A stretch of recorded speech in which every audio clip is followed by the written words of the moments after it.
평안하셨습니까? 옆에 계신 성도님 또 앞에 계신 성도님 인사드리겠는데요. 오해하지 마시고 사랑합니다 하고 인사드리겠습니다. 예.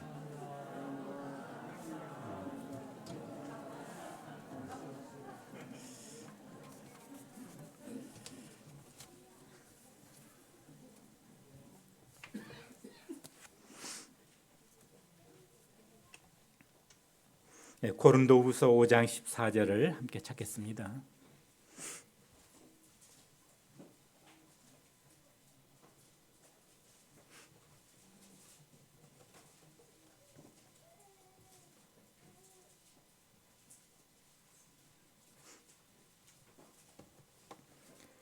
그리스도의 사랑이 우리를 강권하시는도다.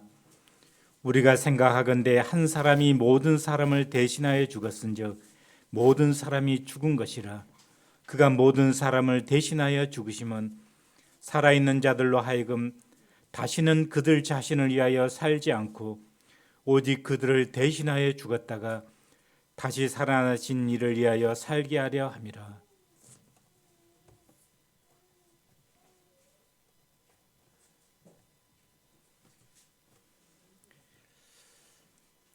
이 구절은 제가 좋아하는 구절입니다.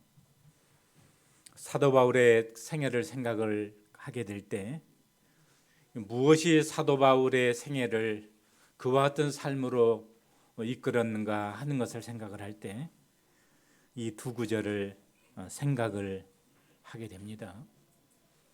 무엇이 우리의 삶을 이끌어가고 있는가? 아마 이 자리에는 그 직장 생활을 하고 계시는 성도님들이 아마 대부분일 거예요. 물론 학생도 있고 그렇지 않은 분들도 계시지만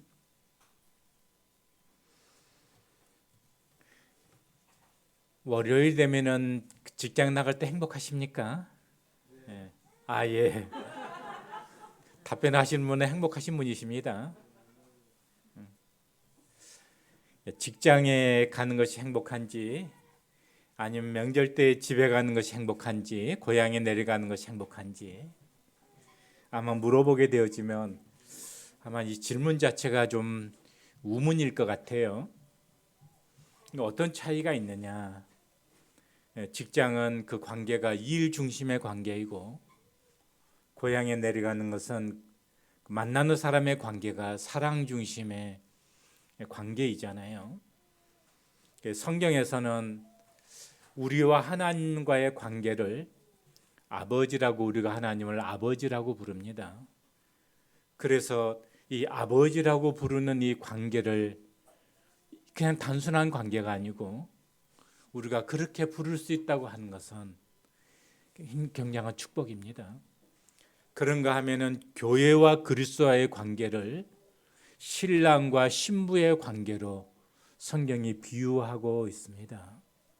이것도 그냥 단순한 그런 비유가 아니고요.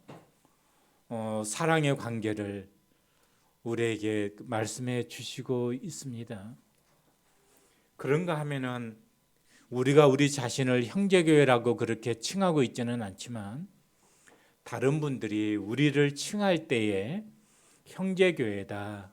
왜 그렇게 불렀냐 하면 거듭난 그리스도인들이 모이게 되면서 형제 또 자매 이렇게 서로 간에 그렇게 부르는 것을 보면서 우리를 뭐라고 부르기는 불려야 되겠는데 우리는 우리 스스로 성경이 교파명을 사용함을 통해서 믿는 그리스도인들이 그룹으로 분리되는 것이 성경의 뜻이 아니다 라고 이해하고 있기 때문에 스스로 우리 자신들을 교파명을 사용해서 부르고 있지를 않습니다. 그런데 다른 그룹에서 우리를 보게 될 때 뭐라고 불러야 되잖아요. 저들을 향해서. 그래서 뭐라고 부르기는 불려야 되는데 우리를 특정 짓는 그 단어가 뭔가 했을 때 그들은 서로를 향해서 형제요 자매라 부르니까 남들은 우리를 이제 브레드런이다, 형제교회다 이렇게 남들이 우리를 부르는 호칭이 형제교회다 그런 것이에요. 우리가 스스로 교파를 만들어서 우리는 형제교회다 이렇게 우리가 소개한다거나 그렇게 주장하는 것이 아닙니다. 남들이 우리를 그렇게 부른다고 하는 거예요. 그래서 우리는 그 교회 안에서 어떤 계급적인 개념으로 서로를 부르는 것이 아니라 이제 가족과 같은 그런 관계의 개념으로서 형제다, 자매다 이렇게 부르고 있습니다.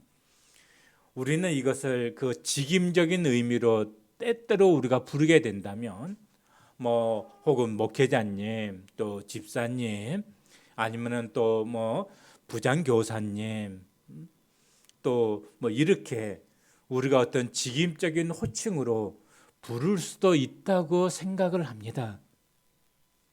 왜냐하면 우리가 밖에 나가서 부를 때, 소개할 때, 회사에서 소개할 때 이제 아버지와 아들이 같은 회사에서 근무를 합니다.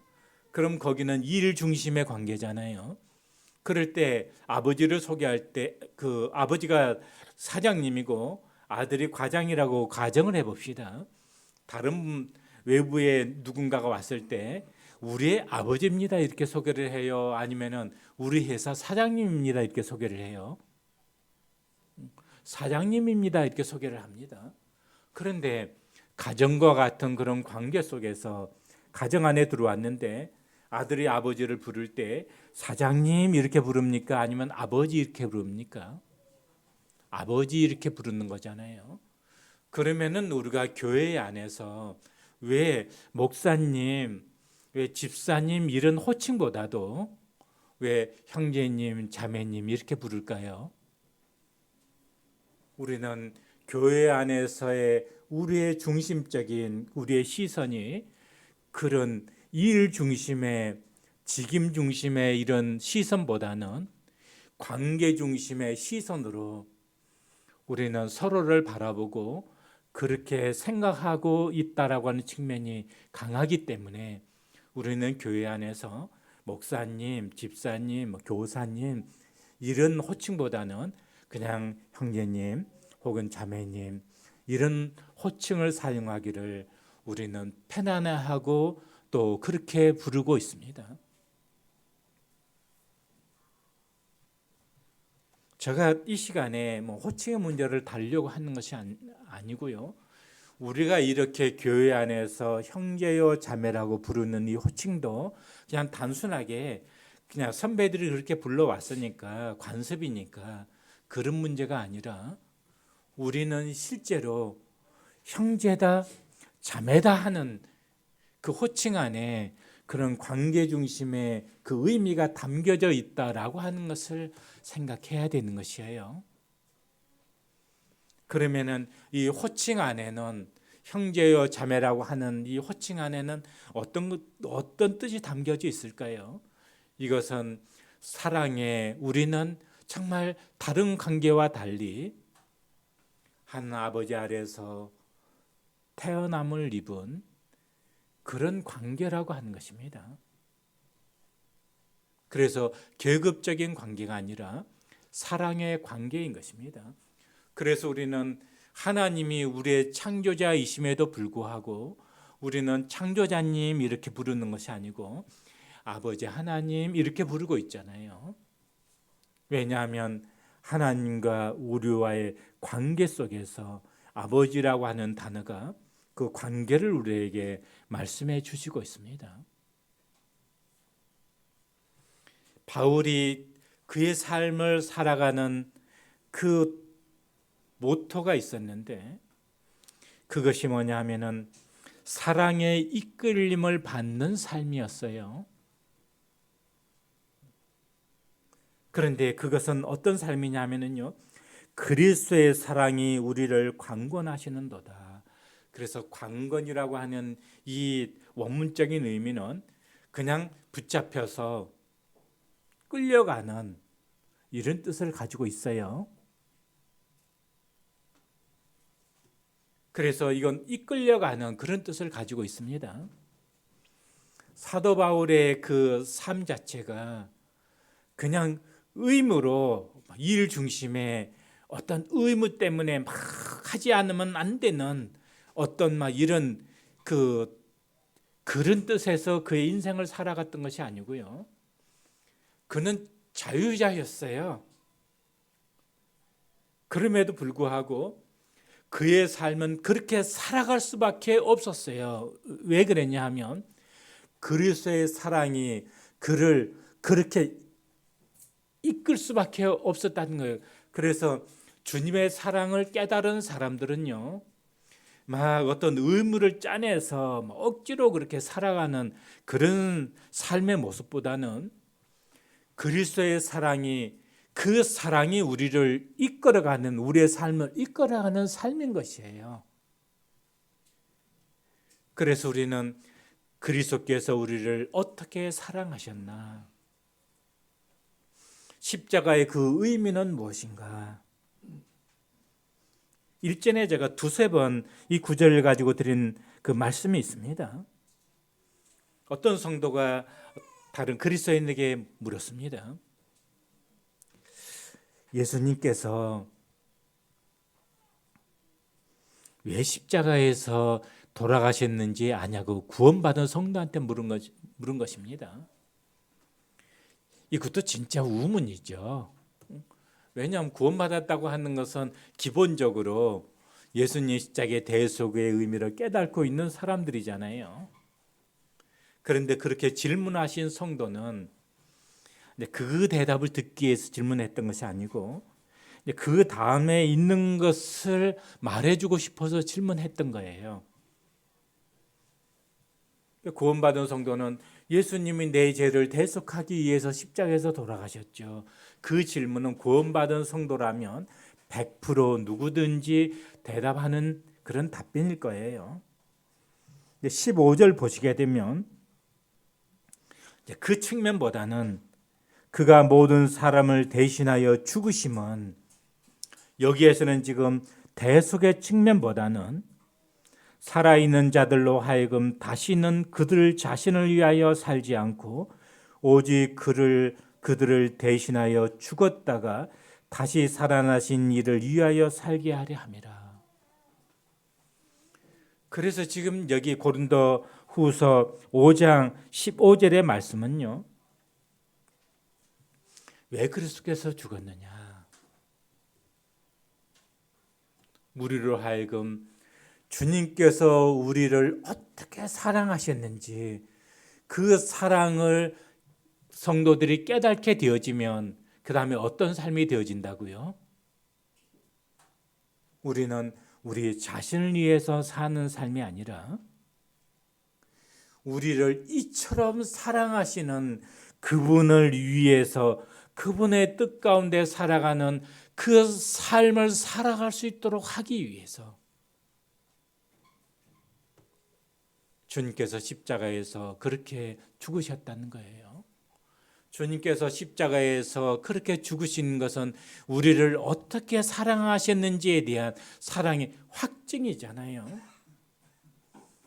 주님이 우리를 이처럼 사랑하셨기 때문에 그 주님은 우리에게 사랑하는 자가 되었어요. 주님이 우리를 사랑하셨고 주님이 우리를 이렇게 사랑하셨구나 하는 것을 우리가 깨달아 알았기 때문에 이제는 우리도요 그런 주님을 향해서 우리의 사랑을 고백하게 되는 거잖아요. 그게 저희들이 드렸던 예배입니다. 그래서 묵동교에 오면은 왜 그냥 아무나 그냥 또 잔 나누게 하지 왜 그냥 제한을 하는가? 그냥 그렇게 할 수 있어요. 그냥 묵동기에 참석한 모든 분들에게 떡이나 잔을 나누도록 할 수 있어요. 그런데 그렇게 한다 할지라도 구원받지 아니한 사람은 떡과 잔이 무슨 의미가 있습니까? 주님의 사랑을 깨닫지 아니한 사람이 떡에 참여하고 잔에 참여하는 게 무슨 의미가 있겠어요? 떡에 참여하고 잔에 참여하는 것은 그 주님의 사랑을 감사하면서 주님과의 나와의 관계가 이런 관계인 것을 확인하면서 나를 위한 그 주님의 사랑에 감사를 드리는 거잖아요. 그러니까 그 사랑을 깨닫고 그 주님께 드려지는 감사가 예배 시간인데, 이건 누구든지 오픈해 놔도 그 사랑을 깨닫지 아니한 사람은 떡과 잔을 뗀다는 것 자체가 의미가 없는 것이에요.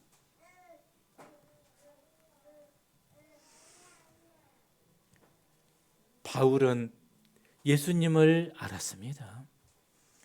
나를 어떻게 사랑했는지를 알았어요. 그래서 바울은 그렇게 이야기를 합니다. 그리스도의 사랑이 우리를 강권하시는도다. 주님의 사랑에 이끌림을 받는 삶이었습니다. 조금 전에 우리가 찬양을 한 곡 불렀었는데 처음에 가사가 어떻게 시작되는지 아십니까? 마음을 담아 불렀으면 기억하실 거예요. 오직 주의 사랑에 매여.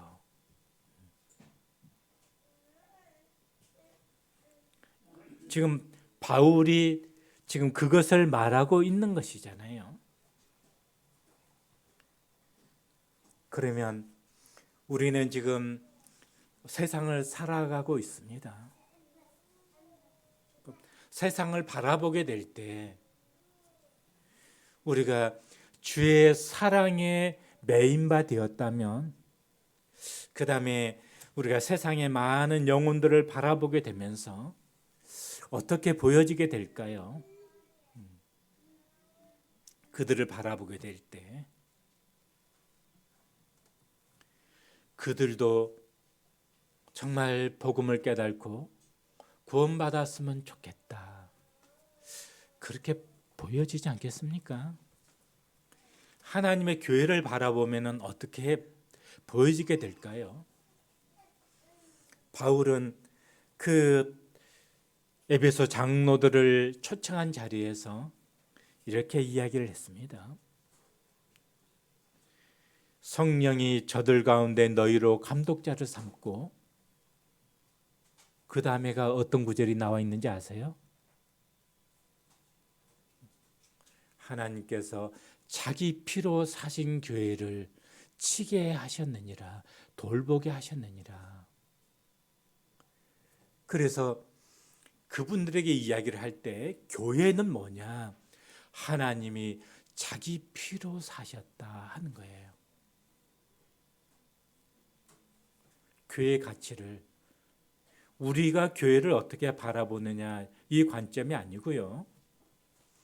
하나님께서는 교회에 대해서 어떻게 마음을 가지고 계시는가 하는 관점입니다.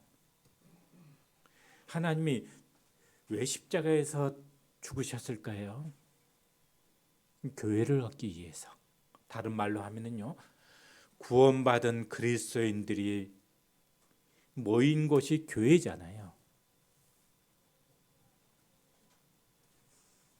주님이 가신 그 길을 생각을 하게 되면 하나님은 교회의 가치를 어떻게 보고 계시는가? 형제에 대해서 이야기를 하면서 하나님께서 위하여 죽은 형제를 이렇게 표현하고 있어요. 형제여 자매를 어떻게 보고 있는가? 위하여 대신 그 길을 가시고 얻은 대상이라는 거예요.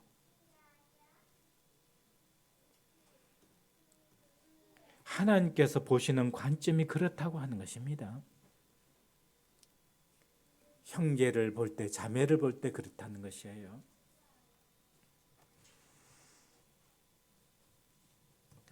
때로 이런 이야기를 듣습니다.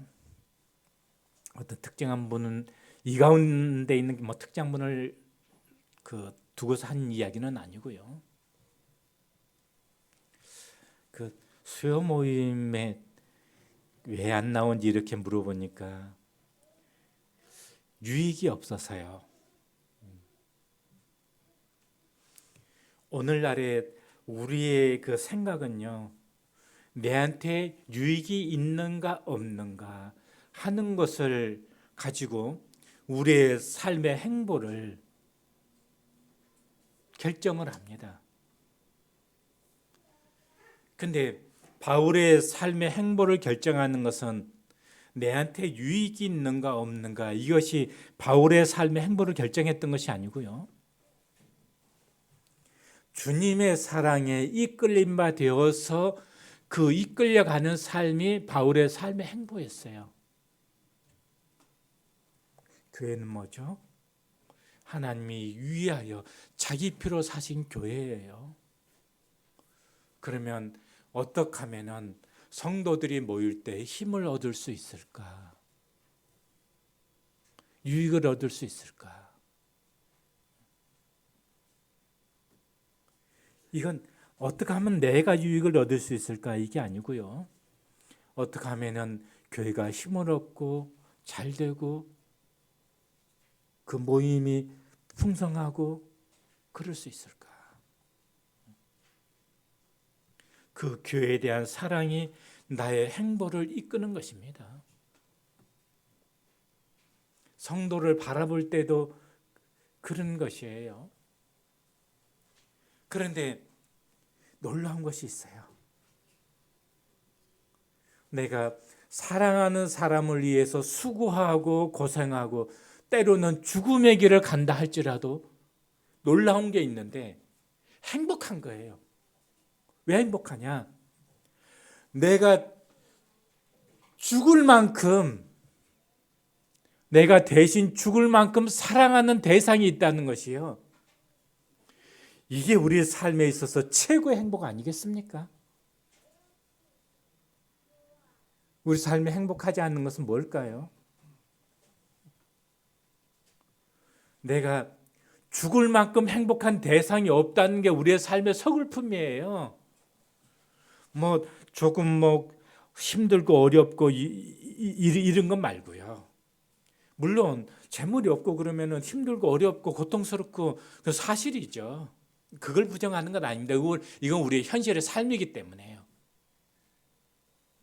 그런데 사랑하는 자가 있게 되어질 때 그 사랑하는 일을 위해서 막 고생스럽죠.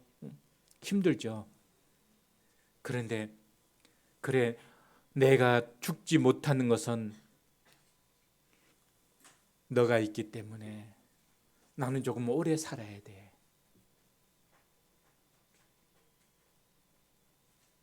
그런 거잖아요. 우리 소녀님 계셔서 죄송한데요. 최근에 어떤 프로를 보는데 그 장애인에 대한 그런 부분들 나오더라고요. 그 부모들의 마음은요, 오래 살고 싶어요. 근데 왜 오래 살고 싶을까요? 내가 좀 잘 살기 위해서요? 아니에요. 사랑하는 그 자녀를 위해서요. 오래 살고 싶은 거예요. 바울이 그런 고백을 했어요. 내가 세상을 떠나서 주와 함께 있는 그것이 나한테는 더 좋은데, 그런데 왜 세상에 바울은 더 있기를 원했을까요? 자기를 위해서일까요? 아니에요. 너희를 위해서라고 그랬어요. 왜냐하면 사랑하는 대상들이 그 대상들에게 뭔가 의미를 주고 싶기 때문에. 성도들은 오래 살아야 됩니다. 왜 오래 살아야 된다고요? 누군가에게, 내 삶이 누군가에게 의미가 있기 때문에 그런 거예요. 그러면 그 성도가 바울에게 어떤 의미가 되었는지를 한번 찾아보려고 합니다. 데살로니가전서 2장 8절입니다.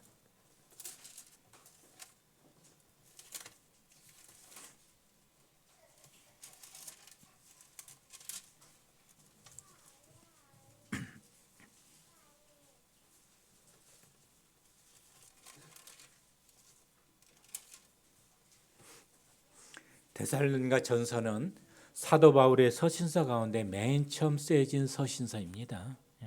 2장 8절.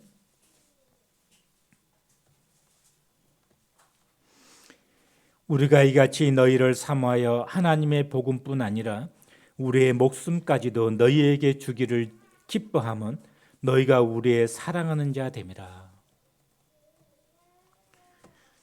데살로니가 서신을 읽어보게 되면, 또 사도행전을 읽어보게 되면 빌립보에서 정말 죽을 고생을 했습니다.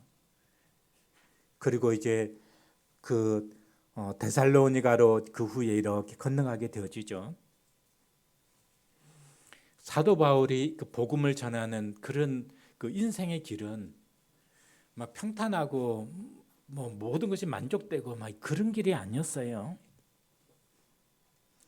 그런데 바울이 여기에서 그 데살로니가 성도들에게 이렇게 고백을 해요. 우리가 목숨까지도 너희에게 주기를 기뻐함은, 그러니까 복음을 전하기, 너희들한테 복음을 전하고 또 그리스도에 대해서 이야기해 주는 것은 지금 목숨을 내놓고 하는 일이에요. 그런데 그것이 막 괴로운 일이 아니고 그것이 기쁜 거예요. 왜 그러냐 하면 사랑이 그를 이끌고 있기 때문에 그래요.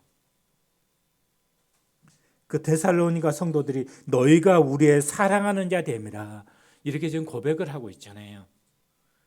이렇게 지금 목숨을 내놓고 걸어가는 이 길이지만 이게 행복한 거예요. 왜 행복하냐? 그 대상이 너희가 우리의 사랑하는 자이기 때문에, 교회를 위해서 헌신하고 희생하는 그 성도가 그러면서도 행복할 수 있는 것은요, 사랑이 이끌기 때문에 그래요. 사랑이 이끌지 않으면 그냥 수고입니다. 그냥 노고예요, 노동이에요. 사랑이 이끌게 되어지면 그건 힘들고 그렇지만 그냥 사랑이에요. 저 애찬 얘기 제가 여러 번 드렸어요. 사랑 없이 하면 그건 노동이고 그냥 수고에 그치는 거예요. 근데 애찬이 뭐죠? 사랑의 자잖아요.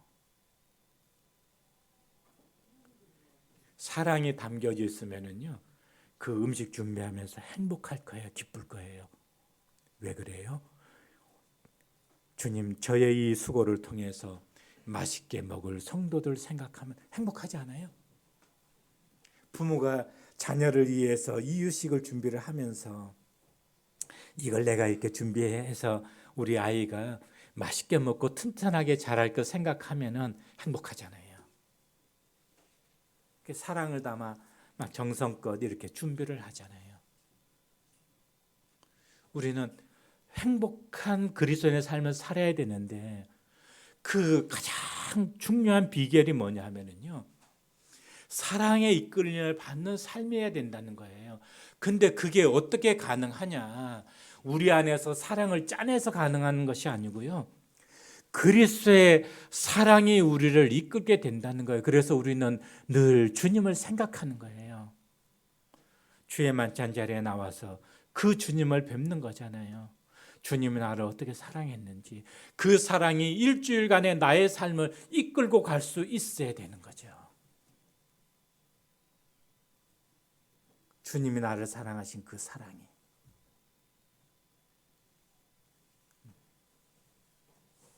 바울의 삶이 그런 것입니다. 여기 데살로니가서 1장 7절을 보게 되면은요, 바울은 우리는 그리스도의 사도로서 마땅히 권위를 주장할 수 있었어요. 그래서 권리를 주장할 수 있었어요. 데살로니가 성도들한테 그리스도 사도니까 너희들이 마땅히 나를 공개해. 그리스도 사도인 것을 인정하고 그렇게 사역할 수 있었죠. 근데 바울은 그렇게 하지 않았어요. 그렇게 하지 않고 그 다음에 보게 되면은요, 젖 먹이는 어머니처럼 11절에 보게 되면은 정말 아버지 같이 그래서 부모의 심정으로 사랑해 준 관계를 말하고 있는 거예요. 다른 것이 그의 삶을 이끌어가는 것이 아니고 사랑이 그를 이끌어가는 것이죠.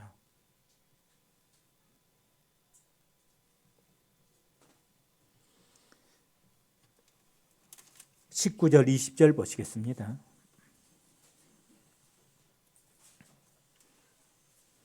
우리의 소망이나 기쁨이나 자랑의 면류관이 무엇이냐? 그가 강림하실 때 우리 주 예수 앞에 너희가 아니냐? 너희는 우리의 영광이요 기쁨이니라. 저는 오래전에 어떤 장례식을 참석한 적이 있는데요.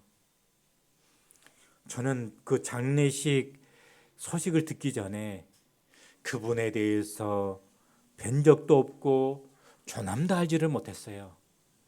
근데 제가 그분의 장례식을 갔었거든요. 성도의 장례식이었어요. 근데 정말 많은 성도가 모였더라고요. 왜 그랬을까요? 그 아드님이 훌륭하신 그런 형제님이셨기 때문에 그랬습니다. 아마 그분은 그 아드님이 믿음 안에서 그런 존경받는 삶을 살아간다고 하는 것이 면류관이고 영광이고 기쁨이고 자랑이고 아마 그랬을 거라고 생각해요.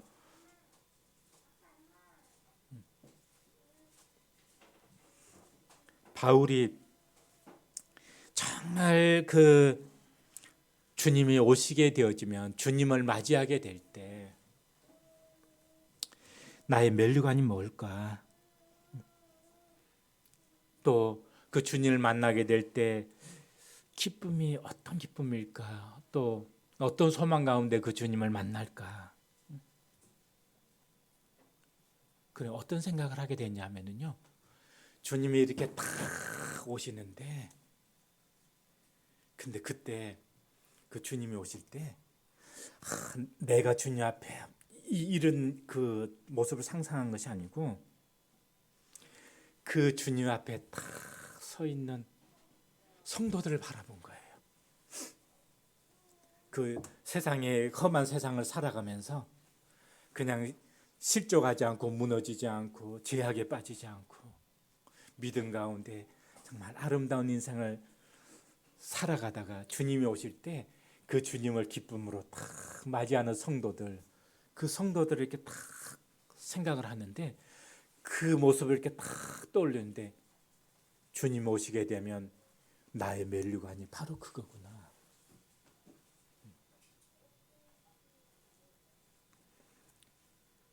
그러니까 그 성도들이 그냥 나의 영광인 거예요. 기쁨인 거예요. 그 이기적인 이런 모습이 아니고요. 내가 누군가에게 복음을 전해가지고 그 복음을 전해서 구원받은 그 성도가 그 주님의 사랑과 믿음 가운데 살아가다가 주님 탁 오실 때 그 주님 앞에 탁 섰는 모습 상상하면은요 너무 기쁜 거예요. 히브리서 12장에 주님이 십자가의 그 길을 탁 가면서 그는 앞에 있는 즐거움을 위하여 십자가를 참으사 그렇게 말씀하고 있잖아요. 주님이 그 십자가의 그 길을 가면서 그 고통의 그 길을 가면서 이 일을 통해서 구원받은 성도들이 하나님 앞에 이렇게 딱 그 서게 될 그 모습 생각할 때 주님은 그 부끄러움을 참으신 거예요. 창조주로서 피조물에게 당하는 그 수모를 참으신 거예요. 기쁨으로. 지금 그런 바울의 인생의 삶이 그런 모습 아니겠어요? 주님 오시게 되면 너희들이 나의 영광이고 기쁨이다. 그래서 우리가 그 성도들이 나의 사랑하는 자가 되어져서 그 사랑이 나를 이끄는 삶이 되어지면 그러면 나에게 무슨 유익이 있나 이게 아니고요. 어떻게 하면은 교회가 잘 세워져서 아름다운 교회가 되어지는 것이 나의 기쁨과 영광이고, 내가 어떤 성도를 위해서 내가 어떤 의미가 되어줌으로 인해서 그 성도의 잘됨이 또 누군가에게 복음의 통로가 되어져서 그가 구원받고 주님 오시게 되어지면 그가 주님 앞에 서 있을 그 모습이 얼마나 멋지고 아름답고, 그것이 나의 영광이고, 부모가 자녀를 키울 때 그런 거잖아요. 헐벗고 자기 먹을 거 안 먹고 옷 안 사입고, 그런데 그 자녀가 멋지게 커서 세상 가운데 뭔가 훌륭한 어떤 인물로 이렇게 탁 서 있을 모습 생각하면 부모는 그것이 부모의 영광이고 기쁨이고 면류관이고 그런 거잖아요. 그게 부모 마음인 거잖아요. 우리 자녀들 키워봤잖아요. 물론 앞으로 키워가야 될 분도 있지만. 다른 구절 찾아보겠습니다. 고린도후서 1장 14절입니다.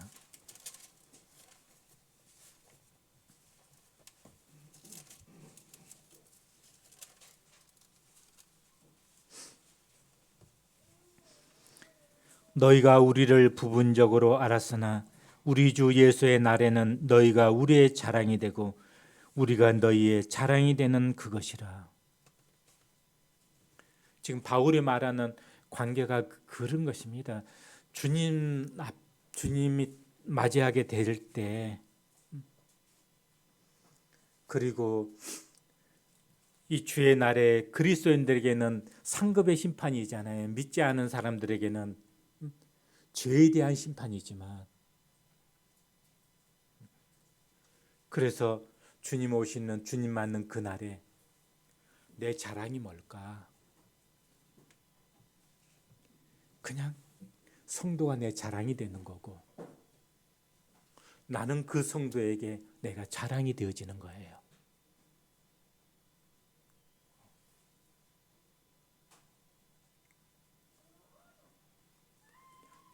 제가 구원받고 지금까지 생활해 오는 과정 속에서 많은 성도들의 사랑을 받았고 은혜를 받았습니다. 섬김을 받았어요.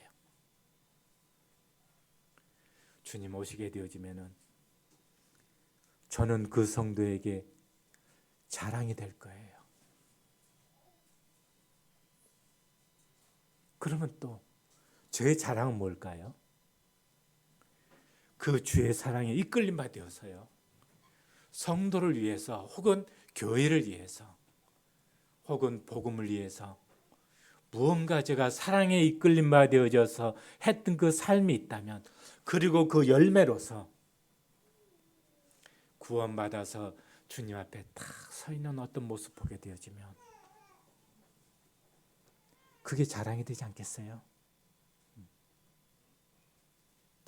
최근에 이제 그 어떤 모임이 있어서, 역사 편찬 모임이 있어서 식사를 하는데, 그게 자매님 두 분이 나오셔가지고 봉사를 하고 섬김의 그 사랑을 나타내 보이셨습니다.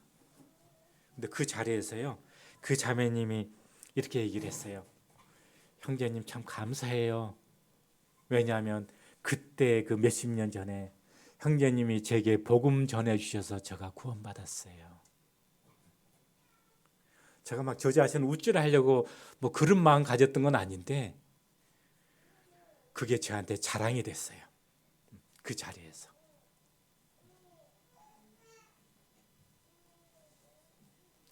제가 교만해지려고 드리는 말씀이 아닙니다.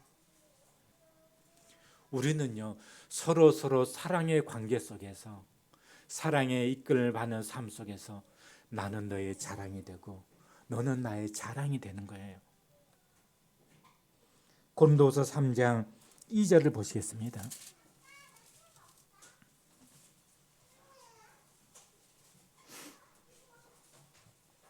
너희는 우리의 편지라 우리 마음에 썼고 무 사람이 알고 읽는 바라. 너희는 우리로 말미암아 나타난 그리스도의 편지니 이는 먹으로 쓴 것이 아니요 오직 살아계신 하나님의 영으로 쓴 것이며 또 돌판에 쓴 것이 아니요 오직 육의 마음판에 쓴 것이라.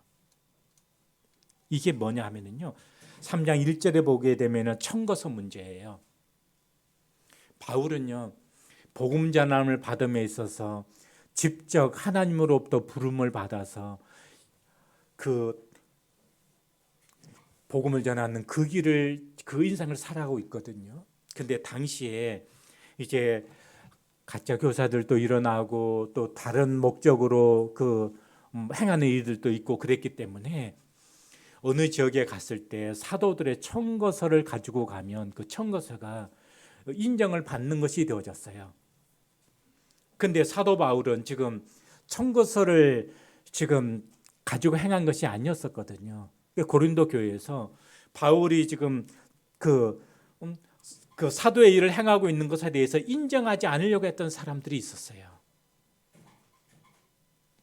누구 청구도 없지 않았느냐. 바울이 이야기하는 것은요. 나한테 그런 청거서가 필요하느냐 하는 거예요. 너희에게 있어서 내가. 왜 그러죠? 사실 청거서는요. 교회 권위가 아니에요. 교회 권위가 아니고 정말 성도를 돕기 위해서 소개하는 거예요. 이 성도가 어떤 성도인지에 대해서 보증하는 거고 소개하는 것입니다. 혹시 묵동교회에서 다른 교회에 방문하거나 그러면 그 교회에서 잘 아는 성도들이 있으면 굳이 뭐 청거서 이렇게 지참하지 않으셔도 됩니다. 그냥 전화로 이렇게 연락하고 그래도 돼요. 그러나 그렇지 않은 경우는 청거서를 받아가지고 하면 도움이 됩니다. 왜냐하면은 묵동교 이 성도가 묵동교의 성도구나 그렇게 되어지니까. 특히 외국에 나갈 때 더 그렇습니다. 한국에서 왔던 성도라고 하는데 잘 모르잖아요. 청거서를 가지고 가면은 그렇구나 하고 이제 보증이 되어지는 거죠. 근데 사도 바울이 고린도 교회에 대해서 청거서가 필요 없었어요. 왜 그러죠? 너희들이 나의 편지지 않냐? 나의 보증이지 않냐? 너희는 그리스도로 만미암아 여기 고린도후서 3장 3절 보면은 너희는 우리로 말미암아 나타난 그리스도의 편지니. 조금 이상하잖아요. 2절에서는 너희는 우리의 편지라고 그랬는데 3절에서는 그리스도의 편지라고 그랬잖아요. 이건 서로 어긋나는 것이 아니고 바울이 행하고 있는 것은 누구로부터 나온 거예요? 그리스도의 사랑이 바울을 이끌었고 바울로 하여금 그 삶을 살아게 한 거예요. 그러니까 바울 안에서 행하시는 분은 바로 그리스도이십니다. 그 바울 안에서 바울의 삶 속에서 행하시는 그 그리스도의 역사로 말미암아 고린도 성도들이 복음을 듣고 구원받고 성장할 수 있었고 그렇게 되어지는 거잖아요. 사랑을 받을 수 있었고 그 결과로서 지금 존재하고 있는 것이 고린도 성도들이에요. 고린도 성도들은 그리스도로 바울을 통해서 나타난 그리스도의 편지예요. 그것을 말하고 있는 것이죠. 너희가 바로 우리의 편지다. 우리의 삶의 행복과 가치가 뭐죠? 사랑하는 대상들을 위해서 우리가 의미가 되어주는 거잖아요. 우리가 짠해서 하는 사랑이 아니고 그리스도께서 우리를 위하여 죽으심은 뭐죠? 이제는 우리가 나만을 위해서 사는 삶이 아니라 나를 위해서 대신 죽어주신 그 사랑을 나에게 나타내 보여주신 그 주님을 위해서 살도록 하기 위해서 우리에게 그 사랑을 주님께서 주셨다는 거예요. 근데 그 삶은 괴로운 삶이 아니라는 것을 제가 강조하는 거예요. 왜요? 사랑하는 이를 위해서 살아가는 삶은 고통도 따르고 아픔도 따르고 배고픔도 따르고 때로는 목숨도 내려놓을 수 있는 그런 길이라 할지라도 목숨을 내놓을 만큼 사랑하는 대상이 있다는 것이 얼마나 행복한가 감사한가. 그래서 사실은 추수감사절도 있고 등등 있어서 감사라는 제목으로 오늘 시간을 나누고 싶었는데, 그 감사를 드리려면요, 사랑하는 자를 위해서, 주님, 제가 사랑하는 자를 위해서 살아갈 수 있도록 해준 것이 감사합니다. 시간 때문에 제가 찾지 않았는데 성경에 보면 바울의 감사를 보면은요, 너희로 인해서 하나님께 감사한다, 이런 말이 얼마나 많이 나온지 몰라요. 성경에서 사도 바울의 감사 한번 찾아보세요. 너희로 인해서 하나님께 감사한다. 그래서 그 감사를 드려봤으면 좋겠습니다. 묵동교회로 인해서 감사하고, 다른 성도로 인해서 감사하고, 그 사랑의 대상이 있다는 것에 대해서 감사하고,